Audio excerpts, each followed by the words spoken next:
use, creo que ya lo abrí, cirugía metabólica, cuáles monopolares, dispositivos bipolares.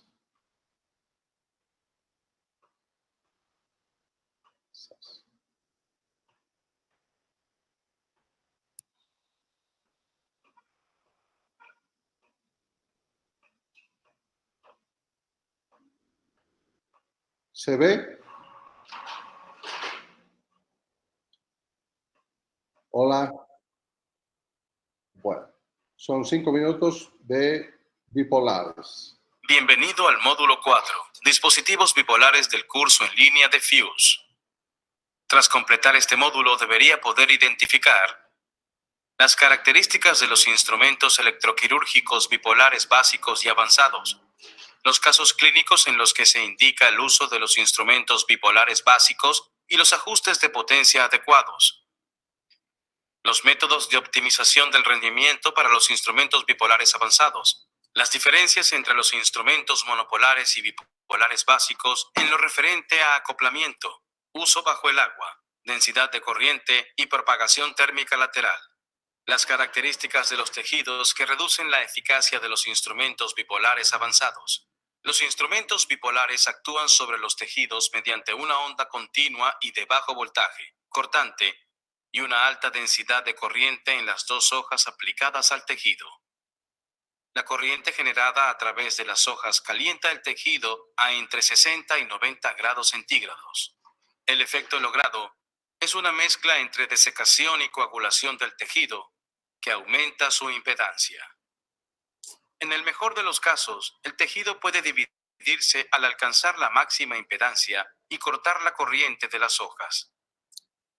Si se continúa aplicando energía, la corriente buscará una trayectoria alternativa más allá de las puntas de los electrodos. Este hecho, además de la conducción directa de calor, puede provocar daños más allá del punto de contacto, lo que en inglés se ha llamado en ocasiones fenómeno de lazo externo, demostrado aquí.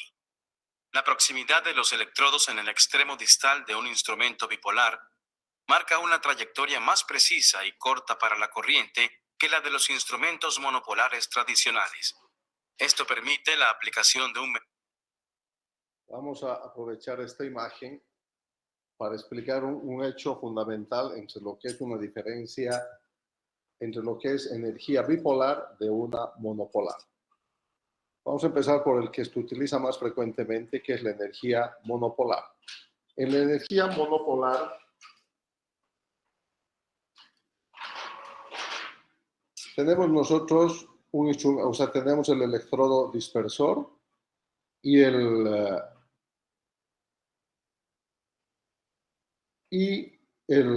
electrodo dispersor, que en general es una placa, que antes se llamaba la placa tierra, que es una interfase que se conecta, o sea, que se aplica con un transductor en crema, o un gel, entre la piel del paciente y la placa y el electrodo dispersor.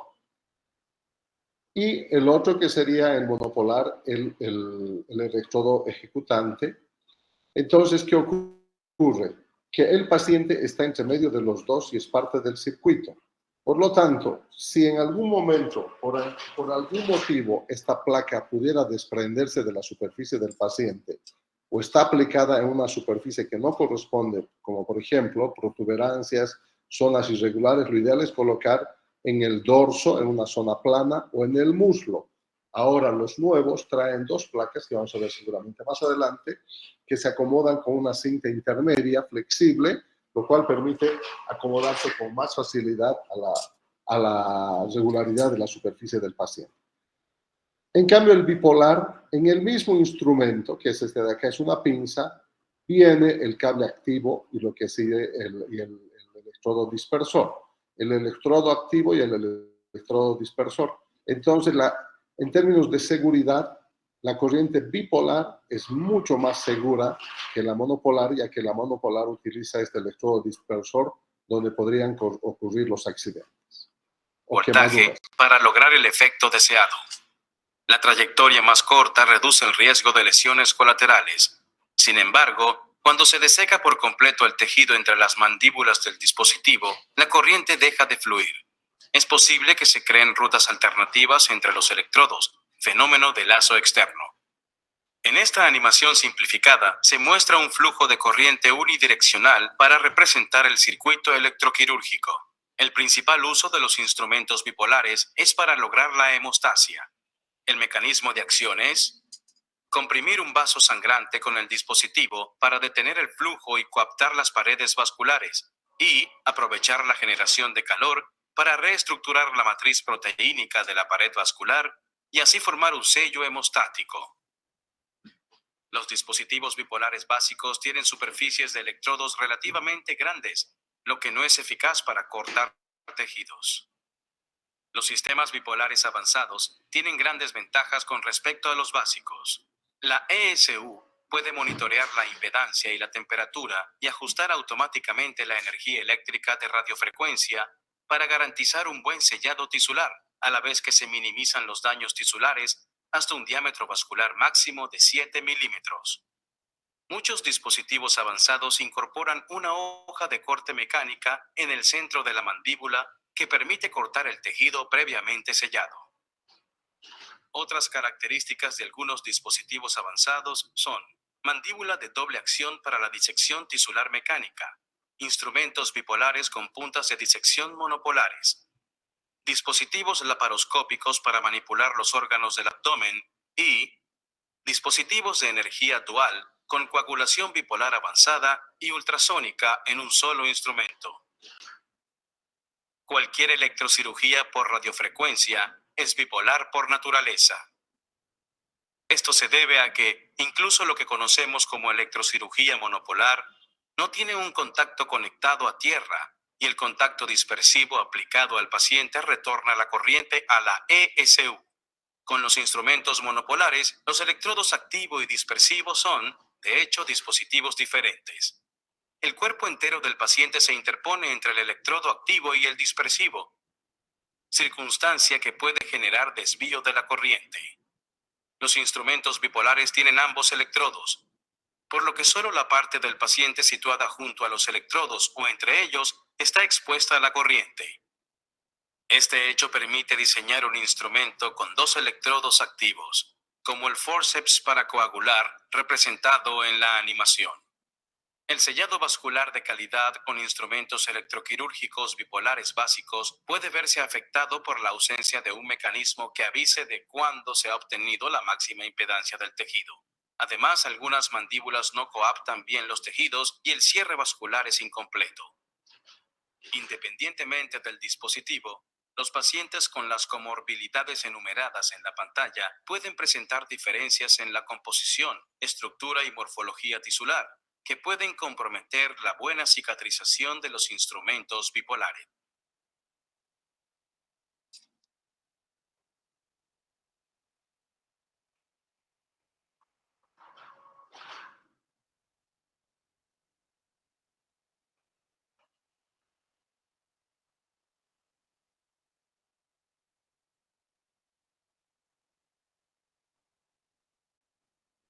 Cinco minutos. Bienvenido al módulo 7, dispositivos de energía ultrasónica del curso en línea de Fuse. Tras completar este módulo, debería poder identificar cómo transforma un generador ultrasónico la energía eléctrica en mecánica. Esto también lo hemos visto. Los componentes de un sistema de energía para ultrasónica. El mecanismo por el cual los dispositivos ultrasónicos logran efectos tisulares. Los factores que afectan el corte y la coagulación en el uso de dispositivos ultrasónicos.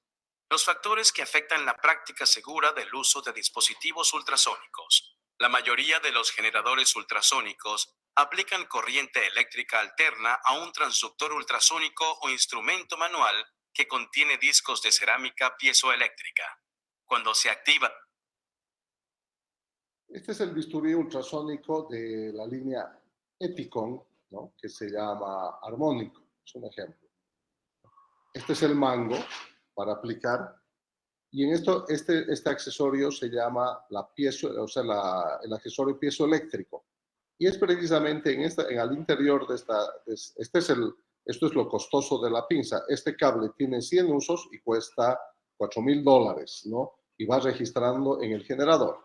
Acá tenemos acá los discos piezoeléctricos, cerámica piezoeléctrica, que van a ayudar a transformar la energía eléctrica en energía mecánica o ultrasónica para lograr el objetivo, que es coaptación, coagulación y desecación, además de cavitación. Dicho instrumento, los discos piezoeléctricos convierten la energía eléctrica en mecánica, al vibrar a una frecuencia ultrasónica que suele ser de entre 23 y 55 kHz. La energía mecánica longitudinal oscilante se transmite mediante el eje a la hoja o mandíbula fijas. El sistema de energía ultrasónica consta de el generador ultrasónico y un instrumento manual o tijeras ultrasónicas. El generador convierte la corriente alterna de la toma eléctrica a otra de mayor frecuencia. Esta corriente resultante se aplica a los discos de cerámica piezoeléctrica del instrumento, donde se transforma en energía mecánica. Las tijeras son un dispositivo cortante de ligadura con un mango en forma de tijera, un eje contiguo a la hoja o mandíbula no articulada y una mandíbula articulada controlada por el cirujano con la compresión del mango. La mandíbula articulada se opone a la hoja o mandíbula activa, que sería como un yunque contra el que la mandíbula articulada sostiene y comprime interrumpidamente el tejido. Cuanta más presión, mayor es la transmisión de la fricción y el efecto cizalla. Los dispositivos ultrasónicos quirúrgicos afectan el tejido mediante distintos mecanismos que incluyen corte mecánico, desecación y coagulación proteínica y cavitación. Los factores que influyen en la administración y efecto de la energía ultrasónica son la tensión tisular, el desplazamiento de la hoja, es decir, el ajuste de potencia y la presión de la hoja. Cuanta más tensión o presión se aplique al tejido, más rápido es el efecto de corte. Sin embargo, con un corte más eficaz, cada vez hay menos coagulación tisular y aumenta el riesgo de sangrado si se disecciona el tejido vascular. El cirujano controla el desplazamiento de la hoja, que es la distancia y amplitud que ésta recorre con la vibración, modificando el ajuste de potencia, por ejemplo, min o max. Hay que tener en cuenta distintos factores al trabajar con tijeras ultrasónicas.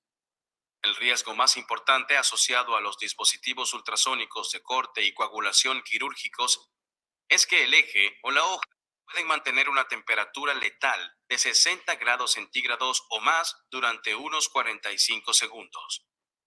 Por ello, si el uréter o intestino delgado toman contacto con la hoja activa del dispositivo ultrasónico durante su activación o justo después y antes de un plazo de enfriamiento adecuado, puede producirse una lesión en todo su grosor. Para prevenir lesiones por la temperatura extrema de la hoja activa, debe activarse el dispositivo con cuidado, bajo visualización directa y evitando manipular y diseccionar tejidos sin haber dejado que éste se enfríe. Igual que con los dispositivos electroquirúrgicos, el tejido puede adherirse cuando se acumula escara en las mandíbulas. Por ello, hay que limpiar las hojas activando el dispositivo en suero o agua. Las hojas pueden sobrecargarse o romperse si se usa el dispositivo demasiado tiempo o inadecuadamente. En este caso, podría funcionar mal o saltar una alarma. El CUSA es un aspirador y diseccionador ultrasónico, usado sobre todo en operaciones de órganos sólidos, cirugías hepáticas. La tasa de fragmentación tisular depende del ajuste de distancia-amplitud con que se usa el dispositivo. Alta amplitud, 366 micrómetros, que es igual a fragmentación tisular rápida. Baja amplitud, 180 micrómetros, que es igual a fragmentación tisular lenta. Este video demuestra la propagación térmica con una cámara de imagen térmica.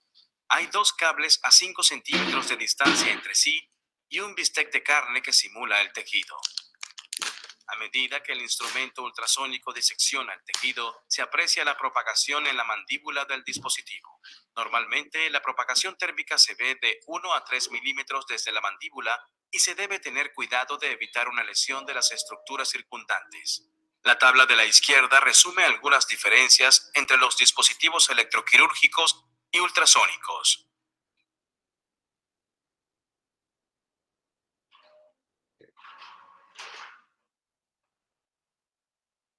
Bien. Esto también lo cerramos. Y ahora vamos a entrar en el tema fuerte. ¿Se ve?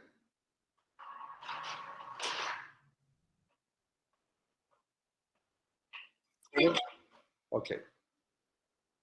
Esto es completamente nuevo. Vamos a hablar en esta ocasión y normalmente es lo que sucede, ha sucedido con el ACLS, con los cursos con cirugía mínimamente invasiva. Y en lo que queda de hoy y mañana, y si no, hasta el lunes, vamos a hablar de lo que es la cirugía metabólica, que es lo que en este momento se está haciendo en el mundo entero.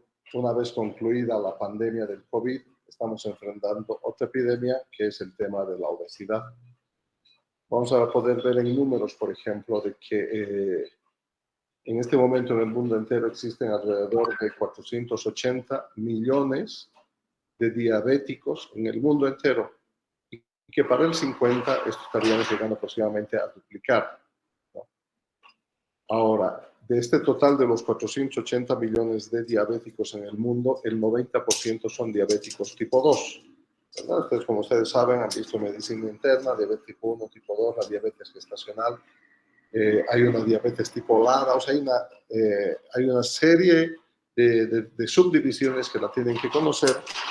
Y en este contexto, la diabetes tipo 2 corresponde al 90% prácticamente de esta cantidad de pacientes diabéticos que existen en el mundo, con una carga económica gigante.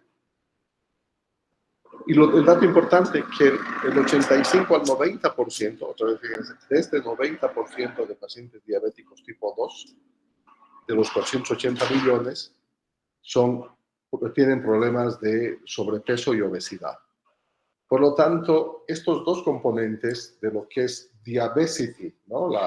La enfermedad de la diabetes o la diabesidad y la obesidad, son dos patologías que están poniendo a prueba mucho los sistemas de salud a nivel mundial, porque en realidad cada vez está aumentando el porcentaje de pacientes con obesidad y con diabetes. Esto pensando, wow, esto pensando en el... Vamos a tratar de ver mi cámara. ¿Qué ven? ¿Ven algo o no? Jóvenes.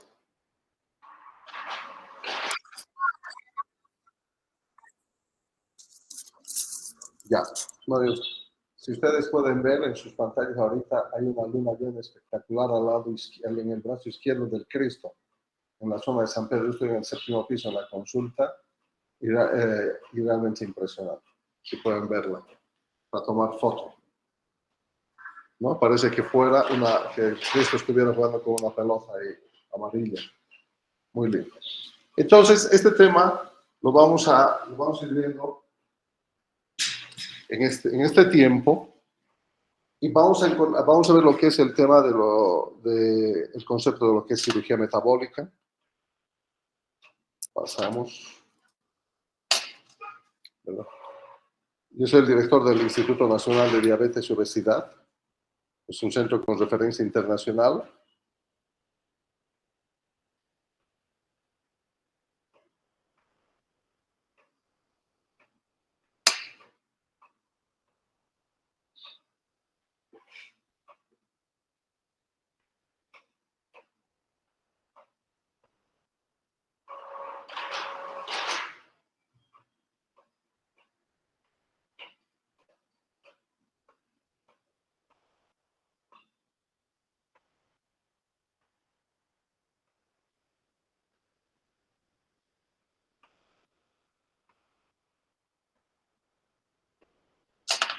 Bien.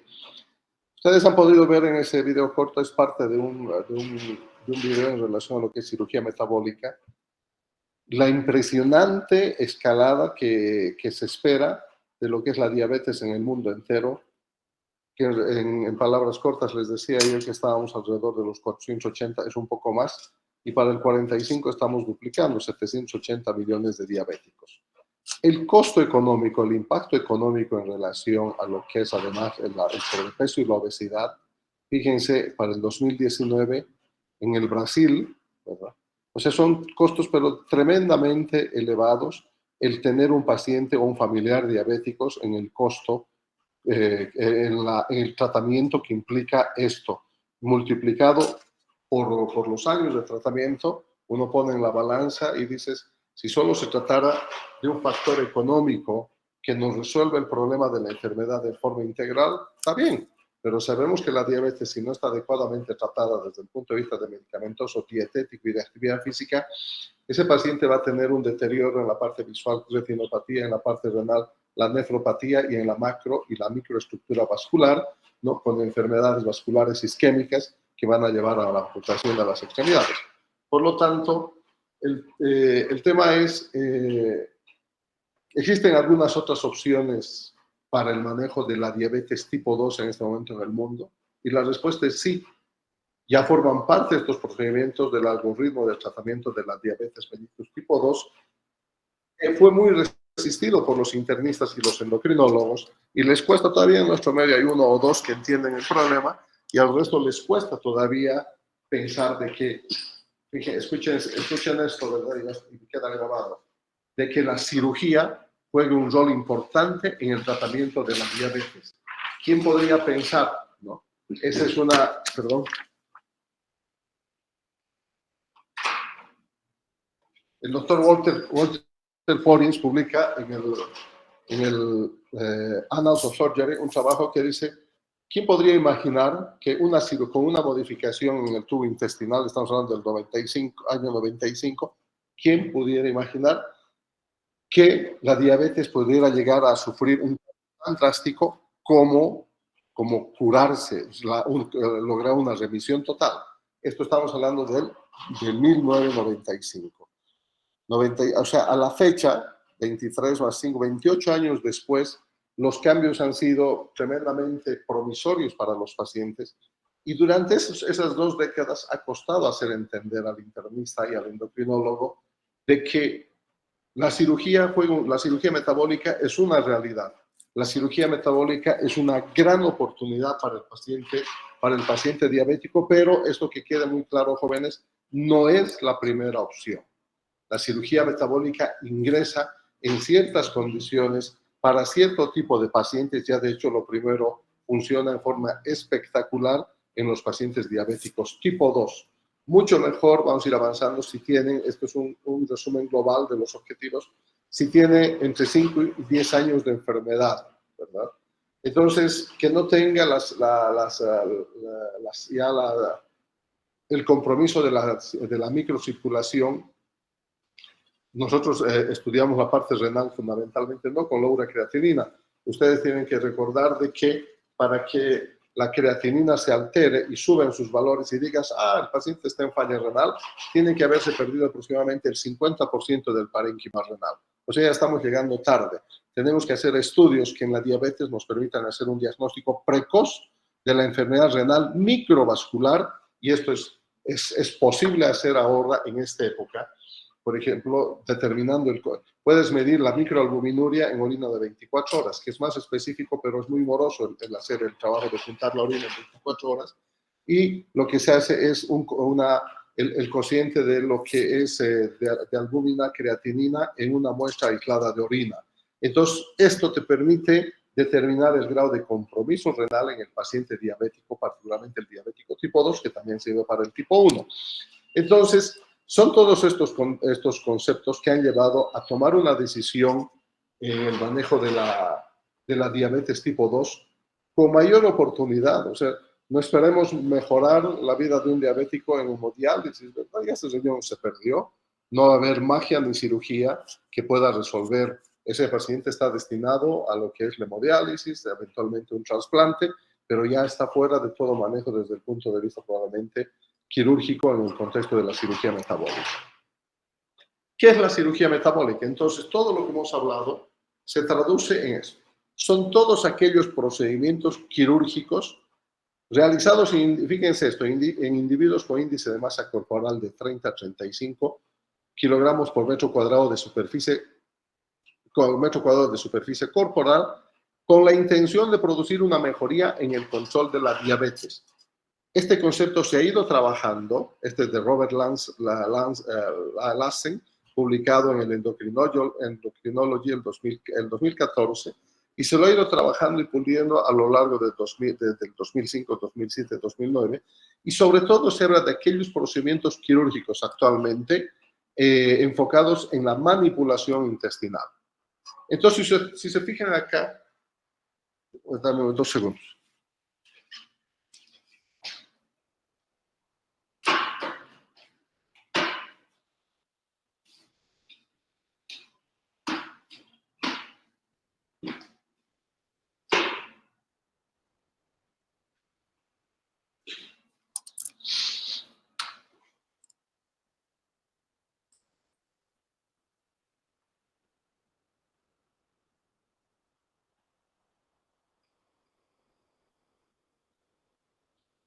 Vamos. Perdón, jóvenes. Doctor Encinas.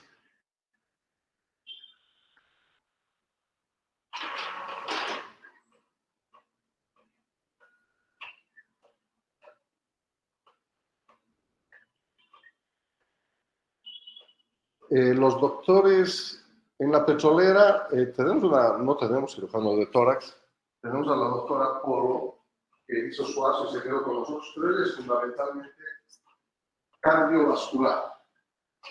Torácico en Cochabamba que yo conozco es los doctorcitos que trabajan en el Valle, un apellido, no me acuerdo mucho, pero bueno, en otros tiempos Fernando Senzano hacía tórax, pulmón, mediastino, cardiovascular, todo, ¿no? Que ya no existen esos todólogos ahora. Nosotros en la caja tenemos a la doctora Pop, maneja muy bien arterias, venas, esas cosas.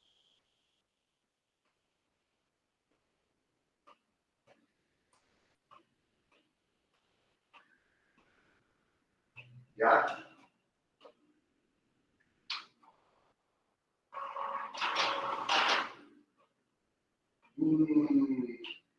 Sí.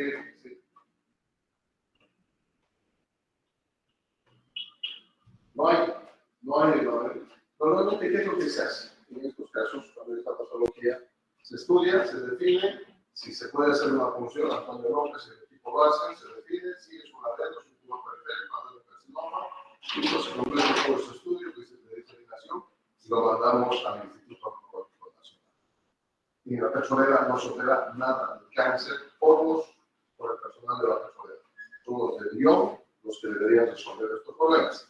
Pero el Lyon también, que es de la petrolera también, sabes eso, ¿no? Solo que tampoco hay cirujano de tórax allá, porque posiblemente en la torre ellos son capos, o te operan próstata, te operan pulmón, te operan todo. Yo no me creo mucho en ese. No sé. No sé si es bien, ¿no? Claro.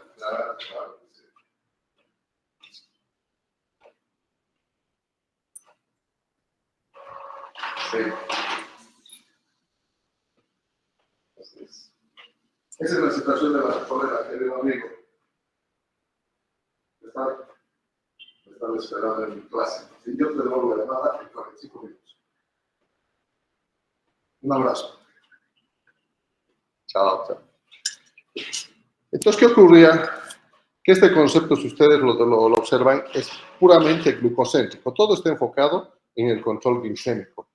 Pero la diabetes en general, su pronóstico no está definido solamente por el comportamiento de la glicemia a lo largo del tiempo, sino los efectos secundarios de la diabetes. Riesgo cardiovascular, riesgo de enfermedad renal, riesgo de retinopatía, riesgo de enfermedad vascular periférica. O sea, nos estamos olvidando del resto de los conceptos, y es así que a partir del 2009, ¿qué dice? Que cirugía metabólica es toda aquella cirugía que tiene como objetivo principal el control de la diabetes mellitus 2, a través de mecanismos que dependan de la pérdida de peso y también independientemente de la pérdida de peso. Son mecanismos antidiabéticos directos después de la manipulación del tracto intestinal, del tubo digestivo. ¿Y qué tiene que ver el tubo digestivo con la diabetes? Hoy vamos a aprender. Siendo el gran objetivo el logro del triple endpoint, ¿no? Entonces, cuando dicen si los diabetólogos son especiales, los internistas son muy especiales, cuando dicen vamos a hacer y permitir que la cirugía forme parte de los algoritmos del manejo de la diabetes en la ADA, la Asociación de Diabetes Americana, la europea, dice, siempre y cuando pueda demostrar su eficiencia en el contexto de lograr el triple endpoint. Ya, perfecto. Pero comparamos contra qué. Vamos a comparar contra el tratamiento médico ideal, óptimo, intensivo, ¿verdad? Con la mejor medicación que existe en la superficie de la Tierra. Costo aproximado entre $250 y $400 mes el tratamiento con la mejor medicación. Entonces ya el primer sesgo, ¿será que todos los diabéticos de Cochabamba, Bolivia, África y el resto del mundo tienen esas condiciones económicas para soportar? Es un poco difícil, pero de todos modos se acepta y dice, el triple endpoint es lograr una hemoglobina glicosilada A1C por debajo de 7, una presión arterial inferior a 130/80 y el LDL colesterol menos de 100. Ese es el triple endpoint al cual se busca.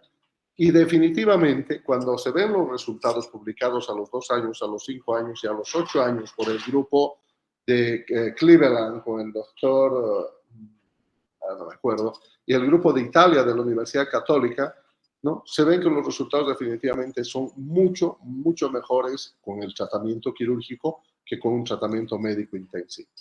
Entonces, ahí decía, la cirugía metabólica no es una cirugía definitivamente para pacientes con índices de masa corporal bajos, porque tú no puedes pretender operar un diabético que mide 1,65 y tiene un peso de 60 kilos y tiene una diabetes tipo 2. Tendrás que buscar a ese paciente, no tiene problemas de peso, el problema es conductual, terapias psicológicas conductuales y una serie de cosas para controlar y hacer que este paciente ingrese en una terapia médica adecuada con una buena dieta y un buen control de sus medicamentos.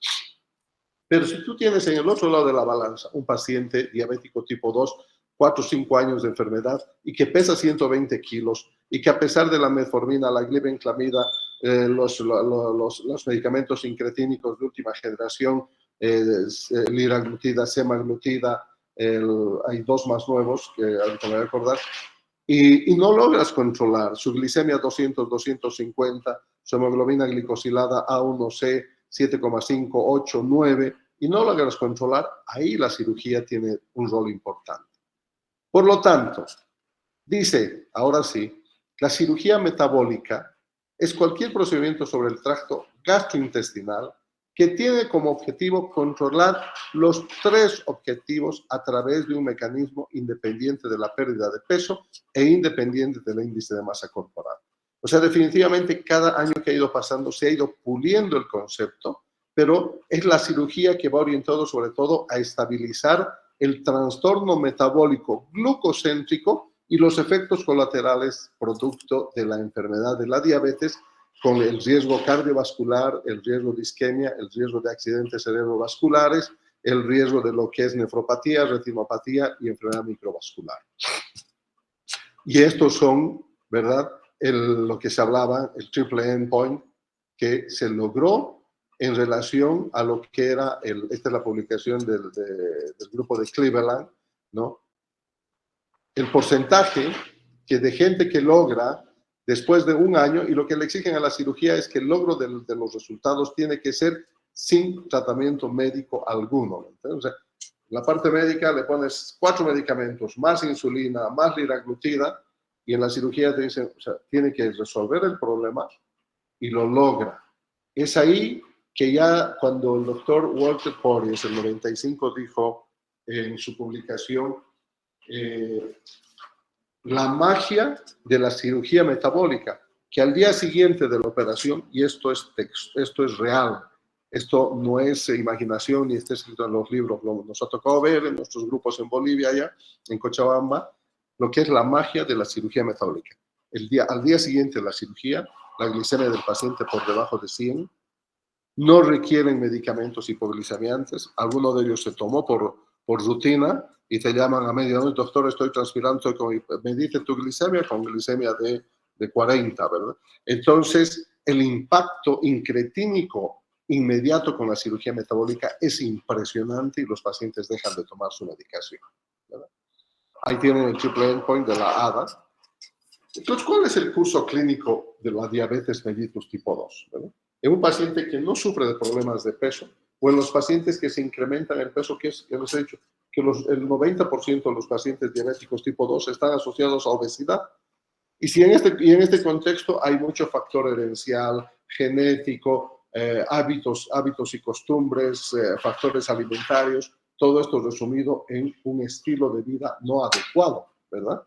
Entonces nosotros vamos avanzando en el contexto del compromiso de lo que es empezar con un problema de un incremento de la insulina, hiperinsulinemia, para compensar los efectos o los requerimientos de un paciente con exceso de peso diabético tipo 2, que requiere una mayor producción de insulina. El páncreas produce mayor cantidad de insulina, pero una insulina ya no de muy buena calidad, ¿no? Y ahí empieza el tema, sube la hemoglobina, sube la insulina, se incrementa y se hace evidente el índice OMA por debajo de 3, y ya estamos en la primera escala camino a la diabetes, que se llama resistencia a la insulina.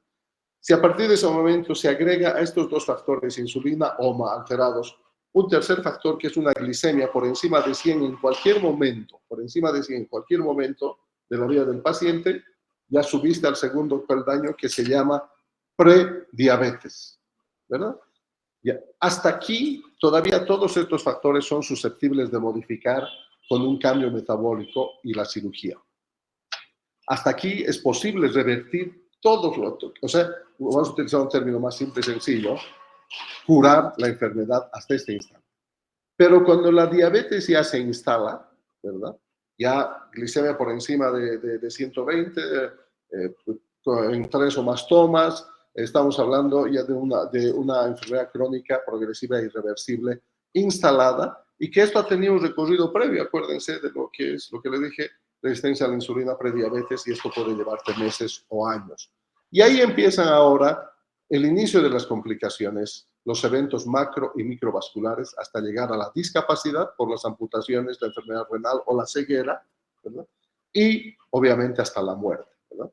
Entonces, existe un retraso en la intensificación del tratamiento médico en nuestro medio, y lamentablemente, y esto es fácil de comprobar, en nuestro medio la endocrinología se detuvo en el tiempo, ¿no? O sea, nos hemos quedado con la metformina y la glibenclamida, algunos que otros utilizan la sitaglipina y otros medicamentos, y de repente cuando empezamos a hablar de los SGLT2 y otro tipo de medicación de última generación con gran potencia incretínica y además bajar de peso, dice, pero es muy caro. No, el tema no es el costo. El costo lo va a definir el paciente y su familia, ¿verdad? El ir al doctor no es muy caro, no alcanzo, pero tú como médico tienes la obligación de darle la mejor opción. El tratamiento médico dista de ser ideal. Publicaciones serias del 98, el 94, del 92 al 2000 hasta el 2010 en el Diabetes Care del grupo es el SOS de Suecia, donde dice solo el 50% de los adultos con diabetes mellitus logran objetivos, el 52% con terapias intensas de una hemoglobina A1C por debajo de 7. Y solo el 18% de los pacientes obesos, ahora obesos, aquí estamos hablando de normales, con DM2 logran objetivos del triple endpoint por debajo de 7, la A1C. ¿Verdad? Miren cómo, a pesar de ese tratamiento óptimo, los resultados son esos. Más del 80% de los pacientes con diabetes mellitus tipo 2 en tratamiento médico, fíjense esto, no logran objetivos terapéuticos para reducir el riesgo de complicaciones a largo plazo. No tenemos solamente que pensar en el contexto glucocéntrico joven. La diabetes no es azúcar, ¿no? La diabetes es una serie de efectos metabólicos que van a ir minando el organismo. ¿Qué tan controlada está la diabetes mellitus tipo 2 en este momento en todo el mundo? Fíjense, es muy bajo, el 80% no se logra un efecto adecuado. La diferencia es inmensa entre el global de los pacientes con diabetes mellitus 2 y los que logran un control adecuado del tratamiento. Fíjense qué porcentaje, este es el 18% de aquellos pacientes que logran los resultados del triple endpoint en el contexto de remisión de la enfermedad, y prácticamente el 80% están imposibilitados de lograr esto. Estos son los problemas con el tratamiento actual. Fíjense, publicado por Porries en 2012, y Kurki, que dice: el tratamiento focalizado solo en la glicemia, o sea, seguimos centroglicémicos, el 80 al 90% de los pacientes con diabetes tienen exceso de peso y obesidad, y los tratamientos más usados no priorizan este tema, ¿verdad? Sí, diabético tipo 2, denle la metformina y su glibenclamida. No mejora, le agregaremos una dosis de insulina, ¿verdad? O sea, ¿y dónde están el resto de los medicamentos óptimos para el manejo de la diabetes? Y doctor, ¿y dónde está? ¿Cómo voy a controlar la obesidad en este paciente? ¿No será que su gordura está haciendo que sea de difícil control su diabetes? Creo que la diabetes hemos entendido definitivamente todo mal. ¿Cuál es el impacto de la mortalidad de la diabetes mellitus tipo 2 en relación con el uso de las drogas más potentes? Fíjense, a ver, doctor, yo quiero que me prescriba a mi mamá una empaglifosina, ¿no? Es un SGLT2 que mejora y reduce la mortalidad. Fíjense, la empaglifosina, estos son las glifosinas, son 4, en Bolivia solamente existe la empaglifosina, en la empo y la dapaglifosina, todas las causas de mortalidad en el trabajo de líder en diabetes mellitus tipo 2, solo con el uso, fíjense, de un medicamento con efecto incretínico potente como la liraglutida versus el placebo, ¿cómo podemos lograr reducir la curva de mortalidad versus un uso de un medicamento mucho más, un inhibidor de los canales de glucosa tipo 2 de sodio, ¿no? Que pueden, acá fíjense, un SGLT2 versus un placebo, el tremendo impacto en reducir la mortalidad en los pacientes con diabetes mellitus tipo 2. Entonces, creo que no lo hemos entendido completamente y que el concepto glucocéntrico todavía sigue dominando, ¿no? Mi mamá es diabética, sí. ¿Y cuánto está su azúcar? Seguimos en ese contexto. O sea, a mí me interesa saber más que eso, cómo estará su riñón, cómo estará la vista, cómo están los pulsos periféricos, ¿verdad? Entonces, el objetivo es cambiar el concepto glucocéntrico y ver al paciente diabético en el contexto de su enfermedad. El diabético es hipertenso, es dislipidémico, es obeso, tiene SAOS, los síndromes de apneas y hipopneas del sueño, tienen dislipidemias simples o las complejas, hipertrigliceridemias.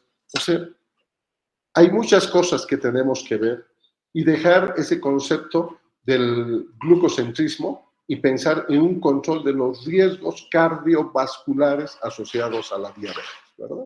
Entonces, esos son los targets a lograr, los triple endpoint en busca, tanto con el tratamiento médico intensivo como con la cirugía. ¿Cómo medimos el impacto de la cirugía metabólica? 7 puntos. Avisen a los compañeros, esto es totalmente nuevo, no lo van a ver y es información muy, muy fresca. Entonces vamos a dejar acá, vamos a continuar mañana con lo que es cómo medir el impacto de la cirugía metabólica en la enfermedad metabólica tipo diabetes. Preguntas.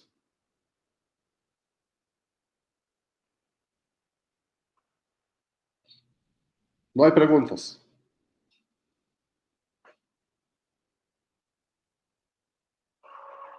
Jóvenes, ¿están ahí o se fueron?